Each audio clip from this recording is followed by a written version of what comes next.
Prezident yanında Vətəndaşlara Xidmət və Sosial İnnovasiyalar üzrə Dövlət Agentliyinin Innoland İnkubasiya və Akselerasiya Mərkəzinin rezidentləri 1-ci Azərbaycan Beynəlxalq İnvestisiya Forumu çərçivəsində Asan Xidmət stendində iştirak ediblər.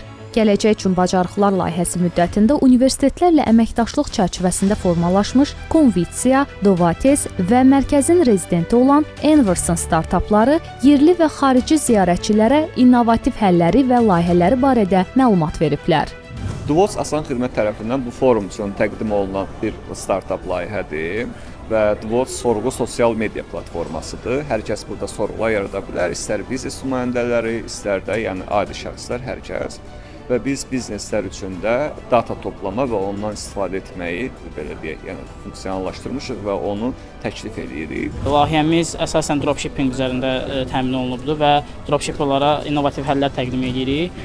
Bu gün Asan Xidmət tərəfindən, Innoland və Asan Xidmət tərəfindən AIF-də, yəni Azərbaycan 1-ci İnvestisiya Forumunda təmsil olunuruq və ümid edirik ki, uğurlu nəticəmiz olacaq burada.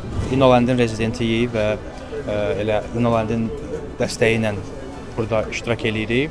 Ümid edirik ki, bizim üçün də çox böyük faydası olacaq.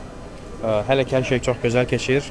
Yüksək səviyyəli qonaqlar və rəsmilər startapların təqdim etdiyi texnoloji yeniliklərlə yaxından tanış olub, onların beynəlxalq bazara çıxış imkanlarını yüksək qiymətləndiriblər. Həmçinin qonaqlar Asan Xidmətin fəaliyyəti, vətəndaşlara təqdim olunan innovativ xidmətlər, rəqəmsal həllər sahəsində əldə olunan nailiyyətlər və beynəlxalq əməkdaşlıq imkanları barədə məlumatlandırılıblar. Tədbirdə iştirak edən şirkətlər və startaplar üçün bu forum yüksək səviyyəli əlaqələr qurmaq, strateji sazişlər imzalamaq və yeni tərəfdaşlıqlar formalaşdırmaq baxımından unikal imkanlar yaradıb.